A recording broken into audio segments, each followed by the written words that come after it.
Consider a coin is tossed 3 times. मान लेते हैं एक क्वाइन को 3 बार फेंका जाता है। A coin is tossed 3 times. Then sample space जो 3 टाइम्स का सैंपल स्पेस होगा H H H, H T H, H H T, T H H, H T T, उसके बाद टी टी एच, उसके बाद आपका टी एच टी और उसके बाद टी टी टी। ये देखें क्वाइन को 3 बार फेंका तो ये सैंपल स्पेस है। If coin is tossed 3 times this is the sample space. ये सैंपल स्पेस है। 8 आउटकम्स हैं। There total outcomes 8। Total outcomes जो टोटल आउटकम्स हैं वो 8 हैं। 8 आउटकम्स आपके टोटल है। And probability of each outcome, probability of each outcome is 1/8। हर एक आउटकम की प्रोबेबिलिटी 1/8 है। क्योंकि टोटल आपके 8 हैं तो आप क्लियर आपके सामने है कि 1/8 होगी। हर एक की प्रोबेबिलिटी 1/8 है। और वैसे भी देखें जैसे मान ले एच एच एच, अगर दूसरे ढंग से देखें प्रोबेबिलिटी निकालनी है एच एच एच, तो एच आया एंड का दूसरी बार भी एच, तीसरी बार 1/2 1/2 1/2 दैट इज 1/8। पढ़ोगे आप इंडिपेंडेंट इवेंट में प्रोबेबिलिटी मल्टीप्लाई हो जाती है। अभी जस्ट आज ही मैं एक्सप्लेन करूंगा। तो हर एक आउटकम की प्रोबेबिलिटी 1/8 है। वैसे भी देखें आप H H H 1, H T H 1, हर एक each outcome 1, total sample space 8 है तो हर एक आउटकम की प्रोबेबिलिटी 1/8 है। नोट करें ये सैंपल स्पेस है, टोटल आउटकम्स 8 हैं, हर एक आउटकम की जो प्रोबेबिलिटी है that is 1/8। Very much clear. अब इसी से कंडीशनल प्रोबेबिलिटी समझेंगे। देखें ध्यान दें, हम 2 इवेंट कंसीडर करेंगे। जैसे लास्ट क्लास में भी आपको बताया था, इसको आप देख लें, थोड़ा सा ध्यान दें। Let E be the event, E be the event, क्योंकि प्रोबेबिलिटी में थ्योरी में ना क्वेश्चन, इसके बाद क्वेश्चन आपके फटाफट होंगे। आज क्वेश्चन भी करा दूंगा मैं, क्वेश्चन आपके बहुत जल्दी सॉल्व होंगे, लेकिन पहले थ्योरी क्लियर होना बहुत जरूरी है। जैसे आपको इंडिपेंडेंट इवेंट का आज मैं बता दूंगा, म्यूचुअली एक्सक्लूसिव और म्यूचुअली एग्जॉस्टिव लास्ट क्लास में कराया था। तो देखें let E be the event that, E event है that 2 heads appear, at least 2 heads appear, at least 2 heads appear। Event माना कि कम से कम 2 हेड आ रहे हैं, at least 2 heads appear। तो ई का सैंपल स्पेस लिखें H H T, at least कम से कम 2, 3 भी हो सकते हैं, H T H, H H T, T H H और 3 भी हो सकते हैं। ये एफ का हो गया tail appears on first toss. अब आप देखें, अब एफ ये आपका आ गया, तो पी ऑफ ई, तो प्रोबेबिलिटी ई का 1/2 है। ई इवेंट का प्रोबेबिलिटी अगर आपने निकालना है, प्रोबेबिलिटी ऑफ ई का प्रोबेबिलिटी, तो ई का प्रोबेबिलिटी आएगा, क्योंकि all events are mutually exclusive. ध्यान दें सारे म्यूचुअली एक्सक्लूसिव हैं, क्योंकि ये हो रहा है तो ये नहीं होगा, ये हो रहा है तो ये नहीं होगा, ये हो रहा है तो ये नहीं होगा। All events are mutually exclusive. और अगर म्यूचुअली एक्सक्लूसिव हैं तो आपको पता है कि आपका जो यूनियन है वो प्लस में चेंज होगा। Events are mutually exclusive. तो पी ऑफ ई देखिए आप, अगर हम पी ऑफ ई की बात करें, प्रोबेबिलिटी ऑफ ई, तो वो आएगा P of H T H, P of H H T, फिर आएगा P of T H H, फिर आएगा P of H H H. ये देखें आप, ये प्रोबेबिलिटी आएगी। तो देखें हर एक की प्रोबेबिलिटी, जितने भी इवेंट हैं हर एक की प्रोबेबिलिटी 1/8 है।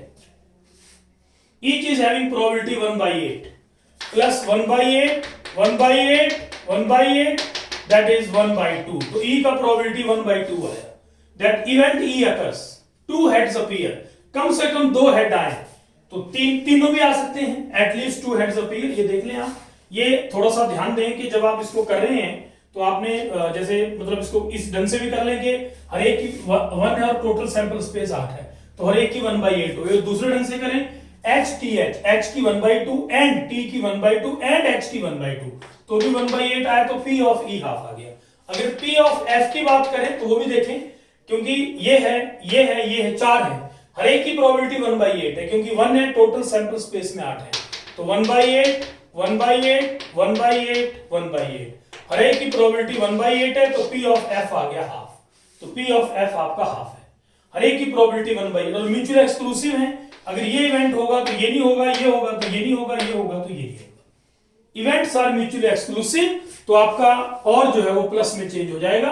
तो ई और एफ दोनों इवेंट्स की प्रोबेबिलिटी हाफ है। तो प्रोबेबिलिटी में मेन चीज है थ्योरी। थ्योरी आपको क्लियर होनी चाहिए, फिर क्वेश्चंस में कोई दिक्कत नहीं। अब आप देखें जो लास्ट क्लास में बताया था वही मैं दोबारा एक्सप्लेन कर रहा हूं। प्रोबेबिलिटी निकालनी किसकी है, पी ऑफ एफ भी आ गया और P of E intersection F. अगर देखें आप ध्यान दें, ई इंटरसेक्शन एफ, पहले ई इंटरसेक्शन एफ का सैंपल स्पेस देखें क्या होगा। ई इंटरसेक्शन एफ अगर आप दोनों में देखें, ई इंटरसेक्शन एफ तो that is T H H, that is T H H. तो ये ई इंटरसेक्शन एफ है। ई और एफ में जो कॉमन है आपने देखा होगा, कॉपी पे अगर लिखा है आपने, ई और एफ दोनों में ये कॉमन है। तो ई इंटरसेक्शन एफ भी 1/8 आएगा क्योंकि 1 है टोटल 8 और वैसे भी देखें 1/2 1/2 1/2 तो 1/8 एंड। तो ये आप इंडिपेंडेंट है तो इंडिपेंडेंट में मल्टीप्लाई होता है, अभी मैं बताऊंगा आपको। तो ई इंटरसेक्शन एफ आपका 1/8 आ गया। अब ये सारा डाटा हमें पता लग गया। पी ऑफ ई हाफ आया, पी ऑफ एफ आपका हाफ आया, P of E intersection F भी आपका 1/8 आया क्योंकि टी एच एच है उसको फेवर एक ही कर रहा है और टोटल आपके 8 है, तो पी इंटरसेक्शन एफ आपका 1/8 है। अब आप देखें, अब आपने क्या निकालना है। सपोज वी आर गिवन, जो कंडीशन की बात हम कर रहे हैं, दैट मान लो हमें गिवन है that on first coin tail appears. मान लो हमें गिवन है कि पहले कॉइन पे टेल आ रहा है, first coin tail appears, that is F occurs, मतलब एफ हो गया क्योंकि एफ है कि on first coin tail appears. F उसने बोला है कि फर्स्ट कॉइन पे टेल आ रहा है, वो एफ इवेंट है। तो मान लो हमें गिवन है कि फर्स्ट कॉइन पे टेल आया, मतलब क्या हो गया, एफ अकर कर गया, एफ हमारा हो गया, एफ इवेंट अकर कर गया। अब आपने क्या निकालना है, what is the probability of occurrence of E, what is probability of occurrence of E, E के अकरेंस का प्रोबेबिलिटी क्या होगा। अब मेन चीज क्या है, देखिए ध्यान दें, एफ आपका हो गया, उसने बोला कि एफ इवेंट अकर कर गया, पहले कॉइन पे टेल आ गया। Now what is the probability of occurrence of E, तो ई की प्रोबेबिलिटी क्या होगी। मतलब कहने का है we want to find out, we want to find probability of E when F has occurred, जब एफ आपका हो गया। ई का निकालना है जब एफ हो गया, इसका मतलब है we have to find of P of E, E पर कंडीशन लग गई एफ की, conditional probability of E when F has occurred. E पर कंडीशन लगी, ई इवेंट पर कंडीशन लगी एफ की, we have to find probability of E when F has occurred, मतलब conditional probability of E when F has occurred। E पर condition लग गई कि F हो गया। अब इसको फेवर कौन सा कर रहा है, now favouring outcome for this, इसके लिए फेवरिंग आउटकम, टेल पहले पर आ गया, पहले पर टेल आ गया, ई है कि एटलीस्ट 2 हेड्स अपीयर, ये हो गया कि पहले पर टेल आया, तो फेवरिंग हुआ टी एच एच, ये फेवर किया टी एच एच, इसको जो फेवर किया वो टी एच एच किया कि we are given that first coin shows tail, मतलब एफ हो गया। तो what is the probability of occurrence of E, E का प्रोबेबिलिटी निकालना है, मतलब we want to find out probability of E when F has occurred, P E by F. तो favouring outcome for this, इसके लिए जो फेवर आउटकम हुआ वो टी एच एच हुआ कि पहले पे टेल आ गया और प्रोबेबिलिटी निकालनी एफ की कि टी एच एच। अब इसमें आप ये थोड़ा सा ध्यान दें, we have to find probability of E. तो इस इंफॉर्मेशन से हमें क्या हुआ, जो टोटल सैंपल स्पेस है रिड्यूस हो गया हमारा। रिड्यूस कैसे, वो पहले सैंपल स्पेस में 8 आउटकम्स थे, अब वो कह रहा है कि ई का प्रोबेबिलिटी निकालो जब एफ हो गया। ई है कि मतलब एफ हो गया, एफ होने का मतलब पहले पे टेल आ गया, पहले पे टेल आ गया तो प्रोबेबिलिटी ऑफ ई निकालना है, कहने का मतलब we have to find P E by F, P of E निकालना है जब एफ हो गया। तो एफ हो गया, एफ के नीचे ई, एफ आया नीचे, ऊपर ई आया, तो फेवरेबल आउटकम फॉर दिस, इसके लिए जो फेवरेबल आउटकम हुआ वो हुआ टी एच एच, पहले पे टेल आ गया, now on at least 2 heads appear, तो टी एच एच की इसके लिए फेवर हुआ। तो इस इंफॉर्मेशन से हमारे को क्या लगा, इस इंफॉर्मेशन से हमारा सैंपल स्पेस रिड्यूस हो गया। पहले सैंपल स्पेस में 8 एलिमेंट्स थे, अब सैंपल स्पेस में सिर्फ और सिर्फ सैंपल स्पेस किसका आएगा, एफ हैज अकर्ड, क्योंकि एफ हो चुका है, ये उसने बोल दिया कि एफ हो गया, तो टोटल सैंपल स्पेस की जगह एफ का एफ आएगा, टोटल जो नीचे आएगा वो एफ आएगा टोटल, आप समझे, टोटल आउटकम्स एफ के आएंगे। तो एफ क्या था हमारा, एफ था कि on first coin tail appears, मतलब T H H, then your T first coin tail appears T T H, THT और उसके बाद आपका TTT, ये आपका F का सैंपल स्पेस है, आप ध्यान दें। तो F का ये सैंपल स्पेस है। फर्स्ट कॉइन टेल अपीयर्स, तो कॉइन 3 बार फेंका, तो उसने बोला कि F इवेंट हो लिया, प्रोबेबिलिटी निकालनी E की, तो हमने बेसिकली निकालना है PE/F। तो फेवरेबल आउटकम इसके लिए क्या हुआ, जो फेवरेबल आउटकम हुआ वो हुआ कि फर्स्ट कॉइन आपका पहले कॉइन पे टेल आया। तो what is the probability of occurrence of E, तो E पर कंडीशन लगी किसकी, F की। F हो चुका है, PE/F ये निकालना है। तो इसके लिए फेवरेबल आउटकम हुआ THH, ये तो आपको पता लगे THH है, पहले पे टेल आ गया। बाकी अब जो आपका प्रोबेबिलिटी क्या होती है, favouring upon sample space, total जितने आउटकम्स होते हैं। F हमारा हो चुका है, उसने बोला F हो गया, तो इस कंडीशनल प्रोबेबिलिटी के क्वेश्चन से क्या हुआ, हमारा सैंपल स्पेस रिड्यूस हो गया। अब जो टोटल सैंपल स्पेस आएगा वो आएगा सिर्फ F के आउटकम्स आएंगे हमारे। F क्या है, तो देखें F के आउटकम्स हमारे 4 हैं, F के आउटकम सिर्फ 4 है, 1 2 3 4, ओनली 4 आउटकम्स आर देयर। तो प्रोबेबिलिटी ऑफ E/F क्या होगा, probability of E when F has occurred, वो होगा, उसके लिए फेवर किया THH, तो 1/4, 4 का मतलब ये काउंट होंगे, तो नीचे टोटल जो है वो F का सैंपल स्पेस आएगा, पूरा S नहीं आएगा, क्योंकि उसने बोल दिया कि T हो लिया, T आउटकम हो लिया, तो नीचे जो सैंपल स्पेस आएगा सिर्फ F का आएगा। तो F के लिए 4 है, F हो चुका है उसने कहा, और फेवरिंग जो किया वो THH किया। अगर हम E और F दोनों देखें, अगर आपने देखा होगा E और F देखें, तो E इंटरसेक्शन F जो है बेटा, E इंटरसेक्शन F में हमारा THH है, E इंटरसेक्शन F में THH है, क्या मतलब, on first point tail appears, तो हेड हेड दोनों, बाकी दो पे हेड आया, तो E इंटरसेक्शन F फेवर कर रहा है THH। तो जो आपका फेवरिंग आउटकम है on first point tail appears, वो E इंटरसेक्शन F है। E इंटरसेक्शन F में एक ही एलिमेंट है THH, देखिए आप, E इंटरसेक्शन F में एक ही एलिमेंट है THH, वो कॉमन है।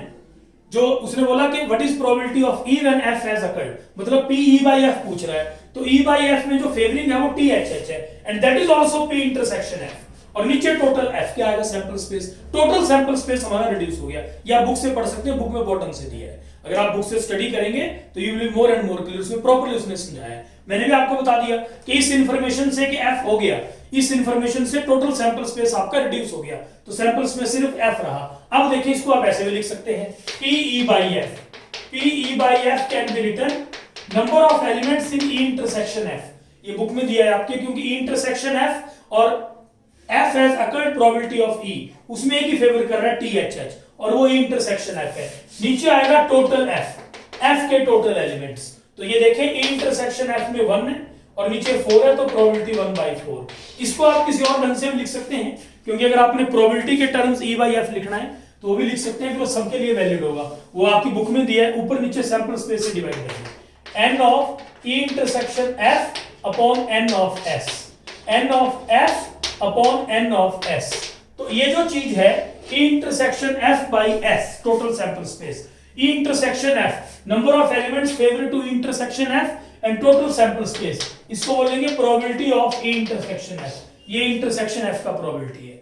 और number of elements of F upon total sample space, इसको बोलेंगे प्रोबेबिलिटी ऑफ F। लेकिन कंडीशन लगेगी कि F का प्रोबेबिलिटी 0 नहीं होना चाहिए, मतलब डिनोमिनेटर में आपका 0 नहीं आना चाहिए, ये चीज आप लिख लें, P of F should not equal to 0, denominator आपका 0 नहीं होना चाहिए। तो फॉर्मूला बन गया, that is P of E intersection F, P of E intersection, sorry, P of E/F, P of E intersection F, this formula becomes upon P of F, ये बढ़िया आपका formula, conditional probability of E when F has occurred, E पर condition लगी F की, तो PE/F होगा PE intersection F, दोनों में कॉमन और नीचे टोटल प्रोबेबिलिटी ऑफ F, तो ये फॉर्मूला बना, पर इसके लिए F की प्रोबेबिलिटी 0 नहीं होनी चाहिए, तो ये है कंडीशनल प्रोबेबिलिटी। अब आप लगा सकते हैं, अब आप ये नोट करें कि E/F पर, और एक होता है अकेला E का प्रोबेबिलिटी, इसमें E पर कंडीशन लगी F की, एक का होना दूसरे को अफेक्ट ना करे तो इंडिपेंडेंट होते हैं, ये चीज मैंने आपको बताई है, थोड़ा सा मैं मतलब बता देता हूं कि एक का होना दूसरे को अफेक्ट ना करे, if occurrence of one does not affect the occurrence of other, ये चीज आप क्लियर करें, if occurrence of one does not affect occurrence of other, एक का होना दूसरे को अफेक्ट ना करे, एक हो रहा है उससे दूसरे पर कोई फर्क नहीं पड़ेगा, इवेंट्स आर इंडिपेंडेंट, इवेंट्स को इंडिपेंडेंट कहा जाता है, वो इंडिपेंडेंट होते हैं, एक का होना दूसरे को अफेक्ट ना करे। In that case P E by F अगर इंडिपेंडेंट है, ई बाई एफ मतलब कंडीशनल प्रोबेबिलिटी ई पर कंडीशन लगी एफ की is equal to P E. Common सी बात है, एक का होना दूसरे को अफेक्ट नहीं करें तो इंडिपेंडेंट है। कहने का मतलब एक हो रहा है उसका दूसरे पर कोई फर्क नहीं है, तो पी ई बाई एफ इसका मतलब conditional probability of E when F has occurred. तो ई पर कंडीशन लगी कि एफ हो लिया, लेकिन उस कंडीशन का कोई फर्क नहीं पड़ा, वो पी ऑफ ई के बराबर है। तो मतलब क्या हुआ, इवेंट्स आपके इंडिपेंडेंट होंगे। कहने का मतलब है P E by F is equal to P E, that is occurrence of F. ये थोड़ा सा आइडिया ले लें, occurrence of F does not, that did not affect occurrence of E. F ने E के occurrence को affect नहीं किया। occurrence of F did not affect occurrence of E. F के होने से E पे कोई फर्क नहीं पड़ा, तो वही हुआ। तो उस केस में P E by F P होगा, जो E कंडीशनल प्रोबेबिलिटी E का है वो E के प्रोबेबिलिटी ऑफ E होगा, मतलब F के होने का E पर कोई फर्क नहीं पड़ा। मतलब occurrence of F did not affect occurrence of E, तो P E by F P E, इसका मतलब है इवेंट्स इंडिपेंडेंट। सिमिलरली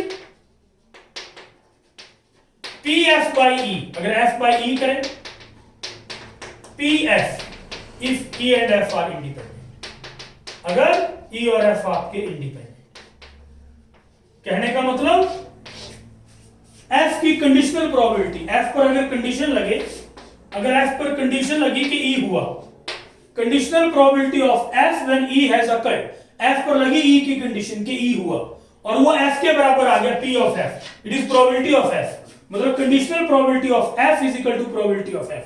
F पर कंडीशन लगी E के होने की, F हुआ लेकिन कंडीशन लग गई E के होने की, तो इसका मतलब और F के बराबर आ गया, तो F पर E का कोई फर्क नहीं पड़ा, F के होने पर E का कोई फर्क नहीं पड़ा, it means E and F are independent. ये इंडिपेंडेंट, इंडिपेंडेंट का मतलब है एक का होना दूसरे को अफेक्ट नहीं करेगा। तो E की कंडीशनल प्रोबेबिलिटी जो होगी, E पर जो F का फर्क पड़ेगा कुछ नहीं पड़ेगा, वो E के प्रोबेबिलिटी के बराबर आएगा। F पर E के होने का कोई फर्क नहीं पड़ेगा, वो प्रोबेबिलिटी ऑफ F के बराबर आएगा। उस केस में E और F आपके इंडिपेंडेंट होंगे। अब ऑफलाइन अगर प्रोबेबिलिटी कराते हैं तो चलो बुक से समझाते, लेकिन इसमें अब ऑनलाइन करा रहा हूं तो इसलिए मैं एक एक चीज को 3-3 बार रिपीट कर रहा हूं। और ये मैंने लास्ट क्लास में भी थ्योरी कराई थी, इस बार मैंने दोबारा करा दी ताकि आपको प्रॉब्लम नहीं आए।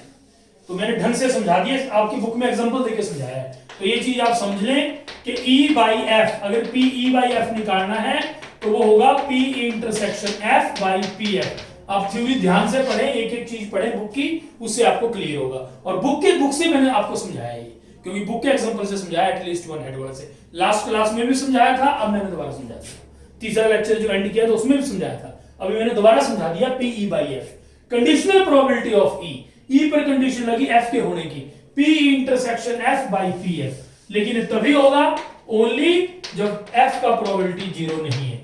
F का प्रोबेबिलिटी जीरो नहीं होना चाहिए, only then it is possible. P E intersection F by P F, this is P E by F। तो ये समझ लें। और वैसे P F बाई E, और अगर आप P of F by E करें तो वो होगा बाई P E। ओनली कब होगा, जब E का प्रोबेबिलिटी जीरो नहीं है, E का प्रोबेबिलिटी जीरो नहीं होना चाहिए। तो अगर E by F P E है, conditional probability of E probability of E के बराबर है, तो E और F इंडिपेंडेंट हुए, तो मतलब E पर F के होने का कोई फर्क नहीं पड़ा, उनको बोलते हैं इंडिपेंडेंट इवेंट। तो ये चीज समझे आप। जैसे IIT 98 का क्वेश्चन था कि सिक्के को 5 बार फेंका और पहले 4 बार हेड आया, what is probability on fifth toss there is tail. तो पहले 4 बार क्या हुआ, 5वीं पे उसका कोई फर्क नहीं है, क्योंकि जितनी बार भी आप सिक्का फेंकोगे हर एक बार हेड और टेल की प्रोबेबिलिटी हाफ है। ये चीज इस क्वेश्चन से क्लियर करें, बिल्कुल डाउट क्लियर करें अपना, ढंग से थ्योरी देखें, समझें इस चीज को। P E by F P intersection F by P F and P F by E P intersection F by P E, जब P E आपका जीरो नहीं है। सो ये है आपका कंडीशनल प्रोबेबिलिटी। अब आप देखें, थोड़ा सा ध्यान दें, कंडीशनल प्रोबेबिलिटीज पे आपकी बुक में 3 प्रॉपर्टीज दी हैं। तो ये तीनों प्रॉपर्टीज मैं आपको बता रहा हूं, ये देख लें आप एक बार, तीनों प्रॉपर्टीज देख लें एक बार। जो बुक में आपकी प्रॉपर्टीज दी हैं, फिर इसके बाद कंडीशनल प्रोबेबिलिटी के क्वेश्चन हैं, तो that problems I will take. और इंडिपेंडेंट इवेंट की थ्योरी में आपको बता दूंगा, let E and F are events E और एफ इवेंट्स हैं of sample space of an experiment. E और एफ कोई इवेंट है कोई सैंपल स्पेस है किसी एक्सपेरिमेंट का, कोई एक्सपेरिमेंट किया, ई और एफ उसके इवेंट है, sample space of experiment. E और एफ दो इवेंट हैं, कोई एक्सपेरिमेंट किया उसका सैंपल स्पेस है। देन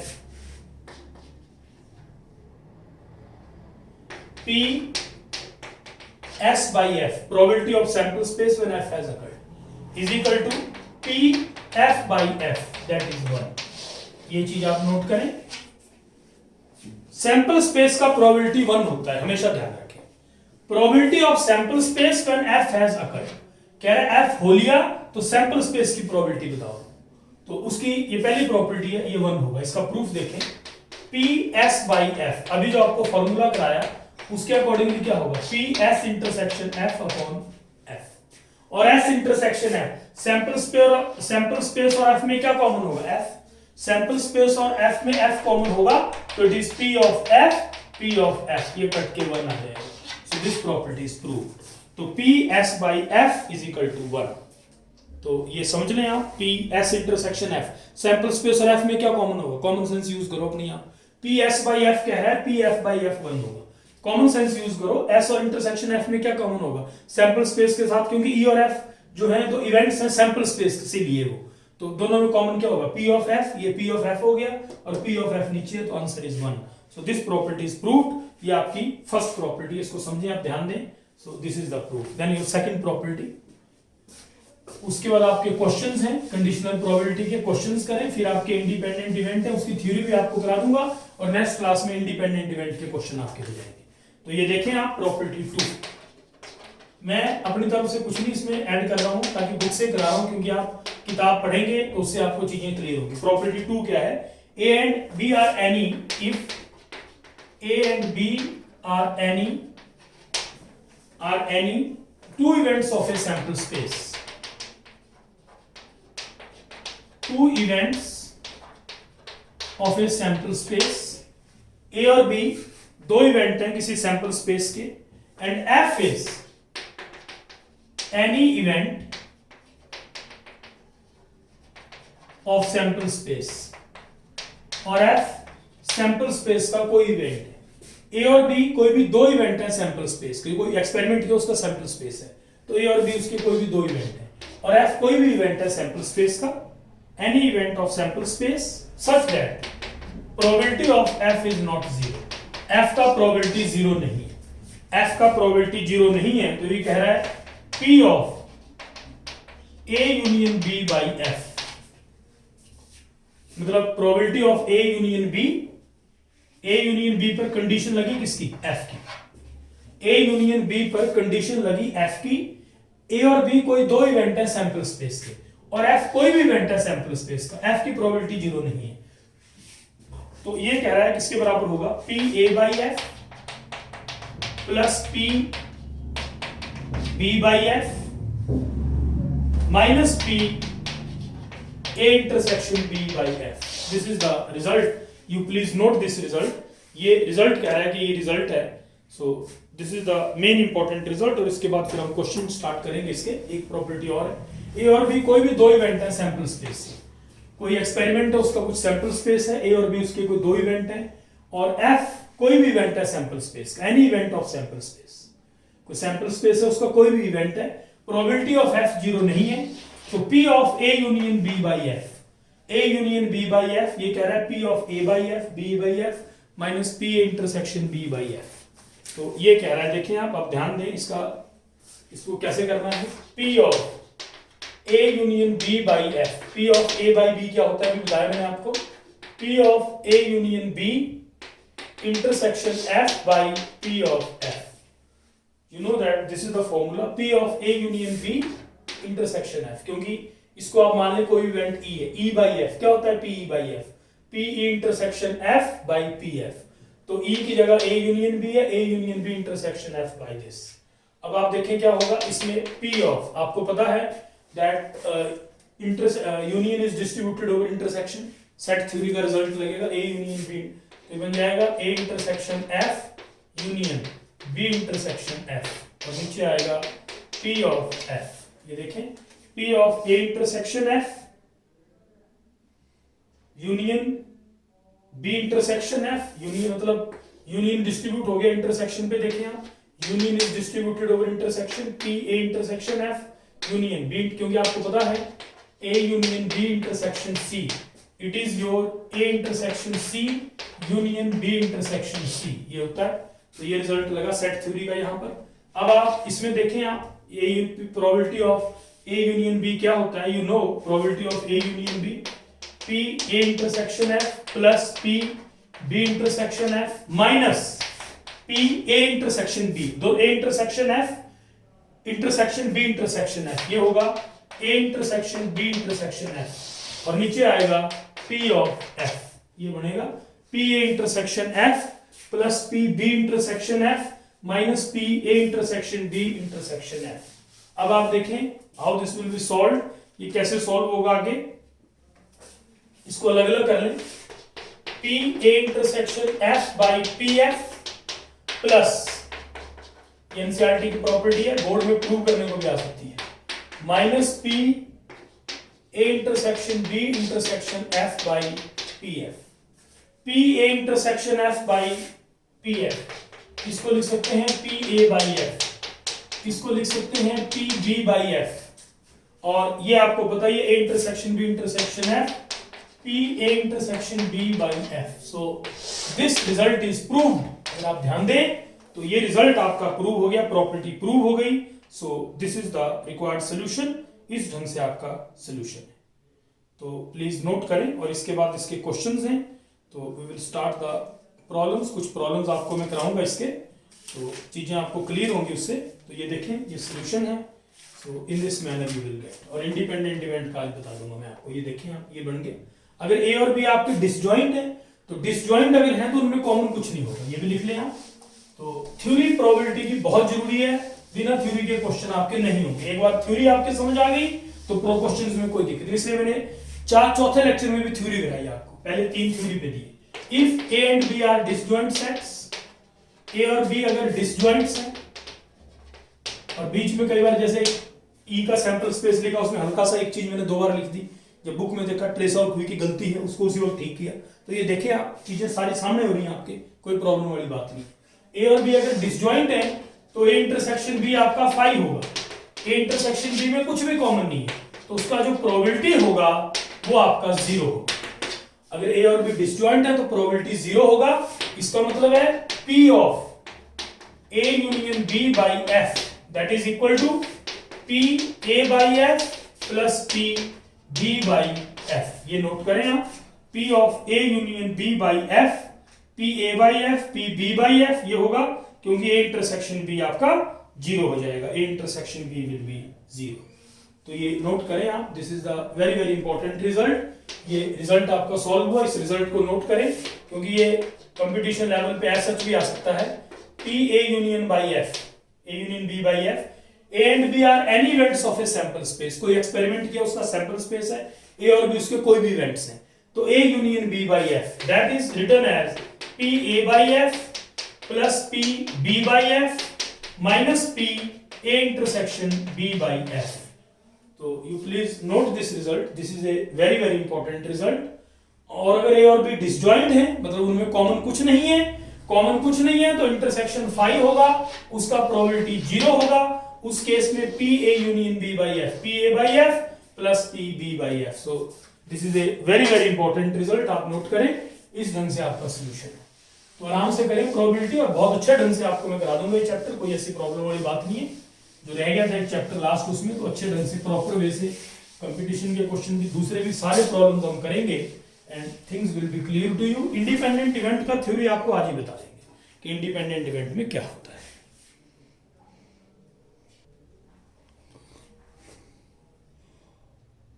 तो ये देखें, एक और प्रॉपर्टी आपकी बुक में दी हुई, ये देख लें। If P of E dash by F 1 minus P of E by F, very very important property, बहुत इंपॉर्टेंट प्रॉपर्टी है। P E dash by F, E dash आपको पता है ना होना, E dash means complement of E, E dash complement of E, E dash का मतलब complement of ई। ये कैसे होगा, होना ना होने का सवाल, इसका प्रूफ देखिए। As we know P of S by F1, sample space का प्रोबेबिलिटी 1 होता है, आपको पता है। P S बाई F जो है वो 1 है। It should be clear to you, P S by F is 1। Sample space का probability when F has occurred it is 1। तो ये ध्यान दें थोड़ा सा, P S बाई F आपका 1 है। और कैसे है आपको पता ही, अभी किराए में पहली प्रॉपर्टी है, क्योंकि इसको लिख सकते हैं P S intersection F by P F। It can be written and S intersection F is PF, P of F. So it cancels out, it comes out to be 1. तो P S by F आपका 1 होता है। Probability of sample space when F has occurred is 1. S intersection F by PF, it is 1. अब इसका proof आप देखें, P sample space को क्या लिख सकते हैं? Sample space can be written E union E complement. आपको पता है complement का मतलब है E में नहीं है पर S में है। कॉम्प्लीमेंट, ई कॉम्प्लीमेंट क्या हो, ई में नहीं है पर एस में है, तो ई यूनियन ई कॉम्प्लीमेंट, ई और ई कॉम्प्लीमेंट के ई और ई कॉम्प्लीमेंट मिला देंगे तो सैंपल स्पेस आ जाएगा by F, it comes out to be 1। E union E complement by F is equal to 1। अब इसमें आप प्रॉपर्टी लगाएं, P E by F, E dash by F minus P. अब दोनों में इंटरसेक्शन आएगा आपका, ये देखें, P E union E complement intersection F by, मतलब हो गया P E by F plus P E dash by F equal to 1। It means P E dash by F is equal to 1 minus P E by F। तो very very important property. एक बार ये अभी just आपको करा के रखा मैं, पहली उसमें आपकी प्रॉपर्टी थी कि ए और बी अगर डिसजॉइंट हैं, if A and B are disjoint, just I have explained it to you, A और बी अगर डिसजॉइंट हैं तो P A union B by F ये होगा P A by F P B by F बस minus 0। If A and B are disjoint, if A and B are disjoint, A और B अगर disjoint हैं तो P A union B by F P A by F P B by F minus 0। अगर disjoint है तो, अगर disjoint नहीं है तो फिर ये आएगा, तो ये आएगा P A union B by F P A by F P B by F minus P A intersection B by F, अगर ये और भी डिसजॉइंट नहीं है तो ये नोट कर लें आप। So this completes the proof कि पी ई बाई एफ को P E dash by F it can be written 1 minus P E by F. तो ये तीन प्रॉपर्टीज आपकी बुक में दी थी, तीनों आपको करा दी। तो लगभग जो अब आपकी बेस थ्योरम बच गया, लॉ ऑफ टोटल प्रोबेबिलिटी है बस, बाकी थ्योरी आपकी मैंने क्लियर कर दी। इस ढंग से आपकी प्रोबेबिलिटी की थ्योरी। अब आप क्वेश्चंस देखें और उसके बाद इंडिपेंडेंट इवेंट के रिगार्डिंग देखें। इंडिपेंडेंट इवेंट जैसे मैंने आपको बताया, एक का होना दूसरे को अफेक्ट ना करे तो वो independent. Occurrence of one does not affect the occurrence of other, the events are said to be independent. पर पहले कंडीशनल प्रोबेबिलिटी के क्वेश्चन आप देखें, कई बार कंडीशनल प्रोबेबिलिटी का क्वेश्चन आता है। जैसे एग्जांपल है कि P ऑफ A 7/13 दिया है, if P of B 9/13, P of A intersection B 4/13, और ये पूछ रहा है P A by B क्या होगा। तो देखें, ध्यान दें, what is P A by B। तो इसमें क्लियर करें, P A by B as we know, P A by B, P A by B होगा P A intersection B by P B। We know from theory, P A intersection B 4/13 by P B 9/13, it cancels out, it comes out to be 4/9। तो P A by B आपका 4/9 आ गया। आप note करें, P A by B it comes out to be 4/9। तो A by B आपका 4/9 हो गया। So this completes the solution। Solution हो गया आपका। P A दिया है, P B दिया है, P A इंटरसेक्शन B दिया है, और P A by B आपको फाइंड आउट उसके बाद आप देखिए next question, A and B, a family has 2 children, कह रहा है ए फैमिली हैज 2 चिल्ड्रन, और इसमें कह रहा है what is the probability that both are boys, दोनों लड़के हैं, given at least one of them is boy, दोनों में से कम से कम दोनों में से एक लड़का है। तो कहने का मतलब है फैमिली हैज 2 चिल्ड्रन, प्रोबेबिलिटी निकालनी कि दोनों बॉयज हैं, और उस पर कंडीशन लगी eight least one of them is boy, दोनों बॉयज हैं, उस पर कंडीशन लगी दोनों में से कम एक लड़का है। तो देखें लेट, इसमें पहले टोटल सैंपल स्पेस लिखेंगे आप क्वेश्चन का, V stand for boy, G stands for girl. तो सैंपल स्पेस लिखें पहले कंप्लीट, पूरे सैंपल स्पेस, वो क्या होगा, boy boy, boy girl, girl boy,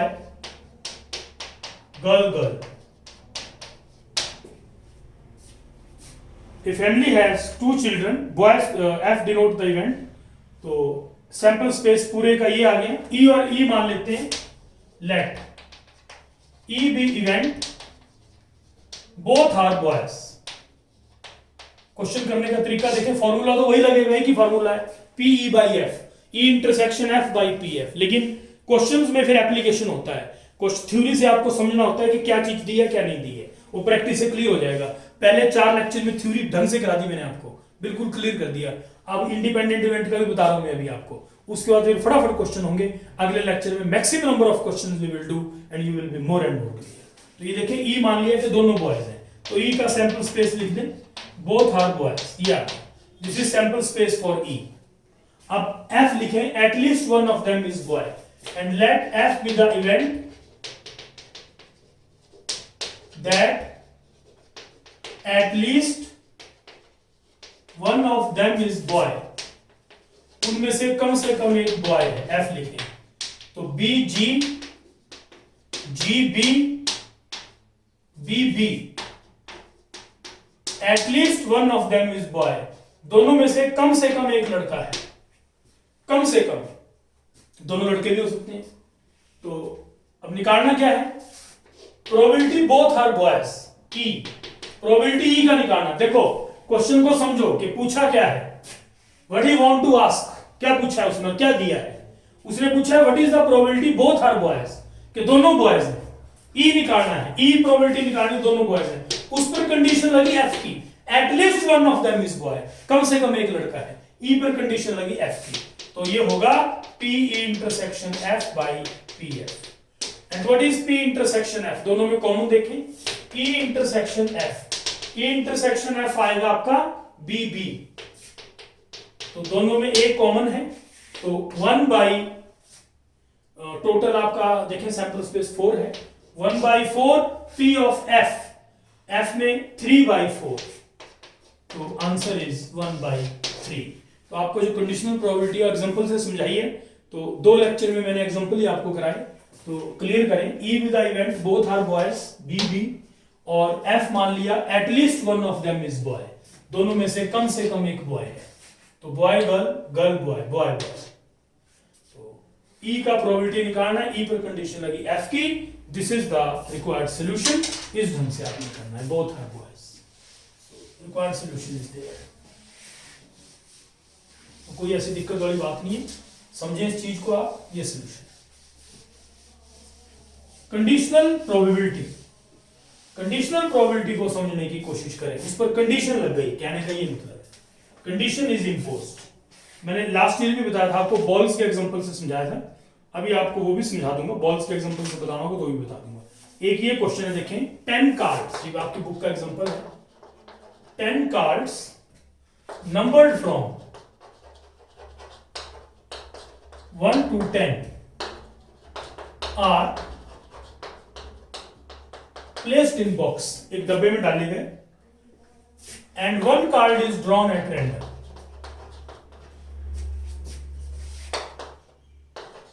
One card is drawn at random. एक कार्ड randomly ड्रॉ किया. If it is known, अगर ये पता है, if it is known that number on drawn card, जो कि कार्ड निकाला, is more than 3, जो कि कार्ड आपने निकाला उस पे जो नंबर है वो 3 से ज्यादा है. What is probability that it is an even number?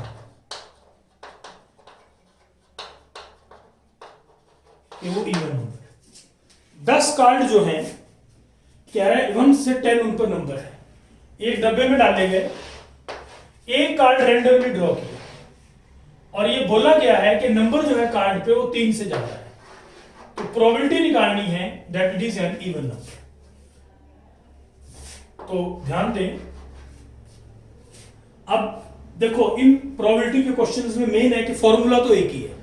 Bayes theorem आप करोगे वो भी सिंपल है. एक फॉर्मूला कंडीशनल प्रोबेबिलिटी का है, एक बेस थ्योरम का है, law of total probability. Bayes theorem में लॉ ऑफ टोटल प्रोबेबिलिटी भी लगता है. तो कुल मिला के 3 ही फॉर्मूले हैं पूरे चैप्टर में. पूरे चैप्टर में सिर्फ और सिर्फ 3 फॉर्मूले हैं. और वो तो आपको इंडिपेंडेंट है तो इंटरसेक्शन मल्टीप्लाई होता है, म्यूचुअल एक्सक्लूसिव हो तो नाम आते ही फॉर्मूले तो यूनियन प्लस में चाहिए होता है. फॉर्मूला कोई नहीं है, वही फॉर्मूले हैं, बस एप्लीकेशन. अब आपको ये ढूंढना है इस क्वेश्चन में ई क्या है, एफ क्या है. तो जो चीज हो गई वो इवेंट हो लिया, और जिसकी प्रोबेबिलिटी निकालनी है वो उस पर कंडीशन लगी उसके होने की. तो देखें, इसने बोला if it is known that number on drawn card is greater than 3. ये बोला गया जो कार्ड निकाला उस पर नंबर 3 से ज्यादा है, तो उस इवेंट को ई मान. Let E be the event that number on drawn card more than 3. तो E का सैंपल स्पेस 4, 5, 6, 7, 8, 9, 10.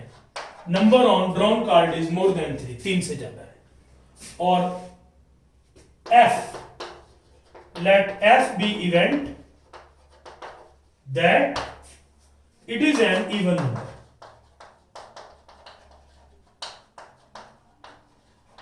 तो F का सैंपल स्पेस लिखिए, it is a even number. 2, 4, 6, 8, 10. ये आपका F का सैंपल स्पेस है.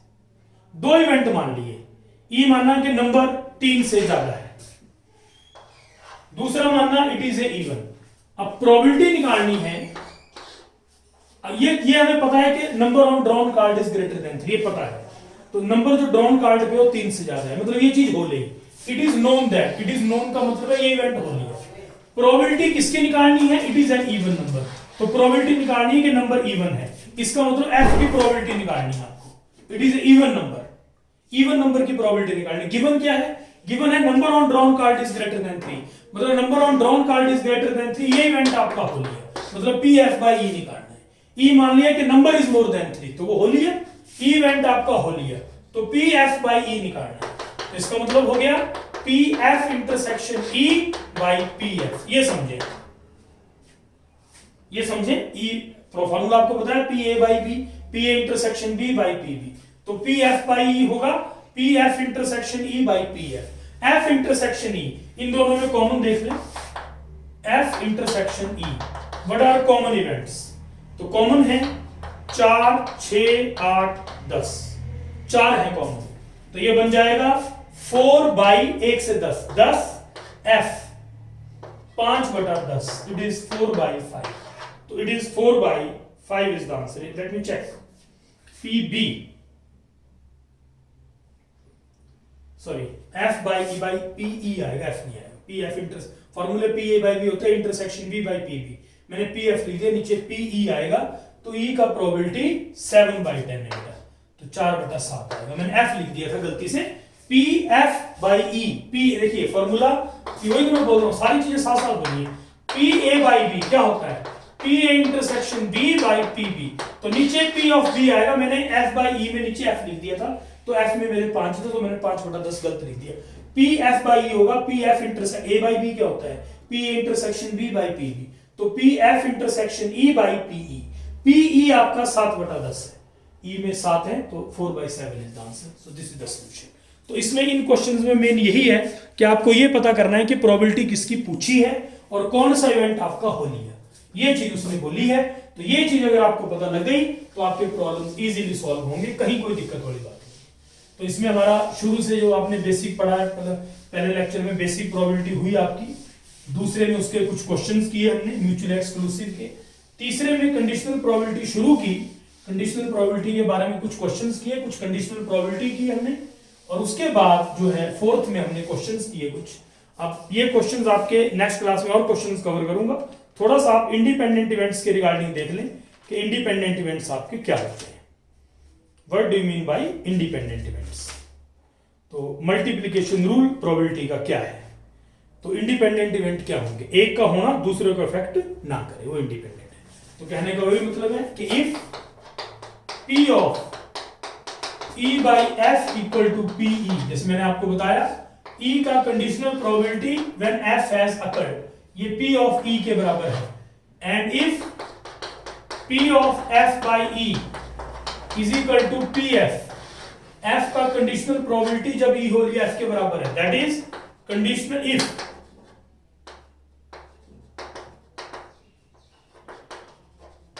conditional probability of E equal to probability of E, and if conditional probability of F,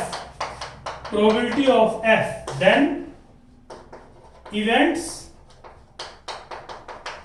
E and F are independent.